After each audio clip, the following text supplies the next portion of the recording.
ఇందిరమ్మ ఇండ్లు పల్లెటూరులో పోటీచ్చినప్పుడేమో పట్టణం వల్ల రాబో మాకు సప్పుడు లేదు, మాది ఏం ముచ్చట లేదు, ఆ పల్లెటూరులో పోటీనిస్తారా మా పరిస్థితి ఏందన్నా అని చెప్పేసి అట్లా మెసేజ్ చేశారు.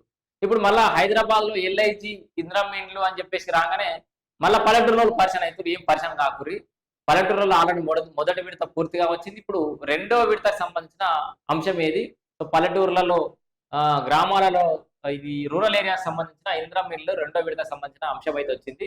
దీంట్లో పూరి గుడిసెలలో ఉండేటోళ్లకు రెండో విడతలో పూరి గుడిసెలలో ఉండే వాళ్ళకి అవకాశం కల్పిస్తూ వాళ్ళకు కూడా ఇళ్లను మంజూరు చేయబోతుంది రాష్ట్ర ప్రభుత్వం. సో మొదటి విడతలో ఏం చేసిరు అంటే సొంత జాగా ఉండి ఇల్లు మొత్తమే లేకుండా సొంతంగా జాగా ఉన్న వాళ్ళకి ఫస్ట్ ప్రియారిటీలో ఇందిరమ్మ ఇల్లు ఇచ్చిరు. మొదటి విడతల దాదాపు 2-3 లక్షల ఇల్లు ఇచ్చిరు, దాదాపు పూర్తిగా వాడుకుని వచ్చినాయి. ఇప్పుడు రెండో విడతలు ఏంటంటే ఇల్లే కాకపోతే పూరి గుడిసెలు వేసుకుని ఉండేటోళ్ళకి ఇప్పుడు సెకండ్ ప్రియారిటీ వాళ్ళందరికీ కూడా రాబోతున్నాయట. మొత్తం రాష్ట్రంలో 43,000 కుటుంబాలు పూరిలలో నివాసం ఉంటున్నట. సర్వే ద్వారా గుర్తించిన అధికారులు రెండో విడతలో వాళ్ళందరికీ కూడా ఇందిరమ్మ ఇల్లు ఇవ్వబోతున్నారు. అంటే ఈ పల్లెటూరులో ఇదే ఇండిపెండెంట్ హౌసెస్ ఇట్లా ఇస్తారు.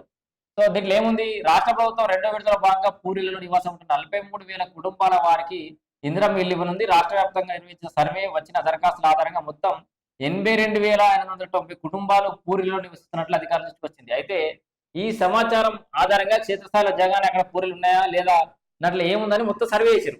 మొత్తం వచ్చింది ఎంత, 82,890 ఏమో పూరిలు ఉన్నాయని చెప్పేసి వాళ్ళకి దరఖాస్తులు వచ్చినాయి. దాన్ని మళ్ళా సర్వే చేశారు. మళ్ళా సర్వే అయితే తేలి ఎంత, ఈ సర్వేలో 43,000 కుటుంబాలు ఇందిరమ్మ ఇళ్ళకి అర్హులను గుర్తించారు. అంటే దాదాపు సగం 82,000 43,000. వీరి వివరాలను ఎంపీడీఓలకు పంపిస్తారు. అక్కడ నుంచి కలెక్టర్లకు అనుమతికి వెళ్తాయి. చివరిగా జిల్లా ఇన్ఛార్జ్ మంత్రి ఆమోదం కావాలి. అర్థమైందా, ఎంపీడీఓలకు పోతాయి డేటా, అక్కడ నుంచి కలెక్టర్లకు పోతాయి, తర్వాత వీళ్ళెవరు జిల్లా ఇన్ఛార్జ్ మంత్రి అనేది ఆమోదం చేయాలి. ఈ ప్రక్రియ వారం 10 రోజుల్లో పూర్తి చేయాలని హౌసింగ్ శాఖ భావిస్తుంది. మొదటి ప్రాధాన్యం వీరికి. రెండో విడతలో ప్రభుత్వం క్యూర్ పరిధిని మినహాయించి 2.50 లక్షల ఇందిరమ్మ ఇల్లు ఇవ్వాలని నిర్ణయించింది. ఇందులో మొదటి పూరిలలో నివాసం ఉంటున్న గుర్తించి పేదలకు మంజూరు పత్రాలు ఇవ్వనున్నారు. సో దీంట్లో ఏంది, అత్యధికంగా భద్రాద్రి కొత్తగూడెం జిల్లాలో 5,420 కుటుంబాలు గుడిసెలు ఉంటాయట. భూపాలపల్లిలో 3,328 ఇళ్ళు, నల్గొండలో 3,142 ఇళ్ళు, మెదక్లో 2,955 కుటుంబాలు ఈ పూరి గుడిసెలలో ఉంటున్నాయట. దీంట్లో క్యూర్ పరిధిని మినహాయిస్తే అంటే మేడ్చల్ మల్కాజ్గిరిలో 58 కుటుంబాలు, రంగారెడ్డిలో 318 కుటుంబాలు గుడిసెల్లో ఉంటున్నాయని గుర్తించారు. జగిత్యాల జిల్లాలో అంటే ఈ క్యూర్ కాకుండా ఇక జగిత్యాల జిల్లాలో 356, కరీంనగర్లో 359, రాజన్న సిరిసిల్లలో 399 కుటుంబాలు ఈ పూరి గుడిసెలలో నివసిస్తారు.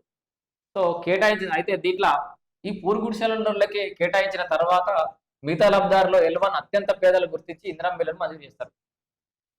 సో ముందుగా వీళ్ళకి ఇచ్చిన తర్వాత సెకండ్ ప్రియారిటీ. ప్రస్తుతం లబ్ధిదారు దశల వారీగా ఇంటి నిర్మాణం చేపడితే దానికి అనుగుణంగా బిల్లులు మంజూరు చేస్తారు. అయితే పూరిళ్లలో నివాసమా ఉంటే వారు ముందుగా డబ్బులు పెట్టి ఇంటి నిర్మాణం చేసుకునే పరిస్థితి ఉండదు. కాబట్టి ఇప్పుడు గుడిసెలలో ఉన్న వాళ్ళు మరి వాళ్ళే ముందుగా పైసలు పెట్టి ఇల్లు కట్టుకునే పరిస్థితిలో ఉండరు. కాబట్టి ఏం చేస్తారు, అలాంటి వారికి హౌసింగ్ శాఖ ద్వారానే ఇంటిని నిర్మించి ఇచ్చే అంశాన్ని కూడా ప్రభుత్వం పరిశీలిస్తోంది. రెండో విడత ఇందిరమ్మ ఇళ్లకు సంబంధించిన ఒక కీలకమైన అప్డేట్ ఇది, కీలకమైన పాయింట్ ఇది. ఈ 43,000 కుటుంబాలు ఏవైతే ఉన్నాయో వాళ్ళు గుడిసెలలో ఉంటారు. వాళ్ళు సొంతంగా ₹1,00,000 బేస్మెంట్ కూడా పెట్టుకునే పరిస్థితి ఉండకపోవచ్చు అని, మనమే కట్టిస్తే ఎట్లుంటది అని ఒక ప్రభుత్వం ఈ అంశాన్ని కూడా పరిశీలిస్తుందట. ఇంకా ఫైనల్ కాలేదు, బట్ అయితే కనుక ఇంకా మేలైతుంది. ఎందుకంటే ప్రభుత్వమే మీకు ఆ ఇల్లు కట్టించేస్తుంది. 43,000 కుటుంబాలకు షీర్వాల్ సాంకేతికత ద్వారా, అంటే ఇప్పుడు కూడా అదే హైదరాబాద్ లో టవర్స్ నిర్మించేది కూడా షీర్వాల్ టెక్నాలజీ తోటి. అంటే డైరెక్ట్ సిమెంట్ కాంక్రీట్ పోసి గోడలు కట్టేస్తారు. మీకు ఇటుక సిమెంట్ ఈ గోడలు కట్టుడు ఏముండదు, ఇక డైరెక్ట్ వచ్చేస్తుంది. సో ఈ షీర్వాల్ టెక్నాలజీ తోటి ఇల్లు కట్టించిస్తే వారిపై ఆర్థికంగా భారం పడే అవకాశాలు లేవని అధికారులు అంటున్నారు. ఇందుకోసం ముందుకు వచ్చే స్టార్టప్ కంపెనీలు గుత్తేదారులతో ఈ ఇళ్ల నిర్మాణాలను పూర్తి చేయించాలని ప్రణాళిక అయితే సిద్ధం చేస్తున్నారు. మొత్తానికి మరి ఈ షీర్వాల్ టెక్నాలజీ తోటి మరి ఎన్ని ఇల్లు కడతారో ఏం కథ అనేది అయితే మనం ఎదురు చూడాలి.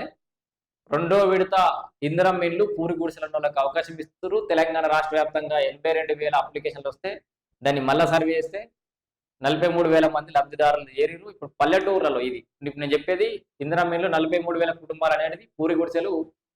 ఇది క్యూర్ పరే కాకుండా బయట మిగతా జిల్లాలకు సంబంధించింది. సో ఇది ఇప్పటివరకు అయితే ఉన్నటువంటి అప్డేట్. సో ప్రభుత్వమే కట్టించే ఆలోచన కూడా చేస్తుందట.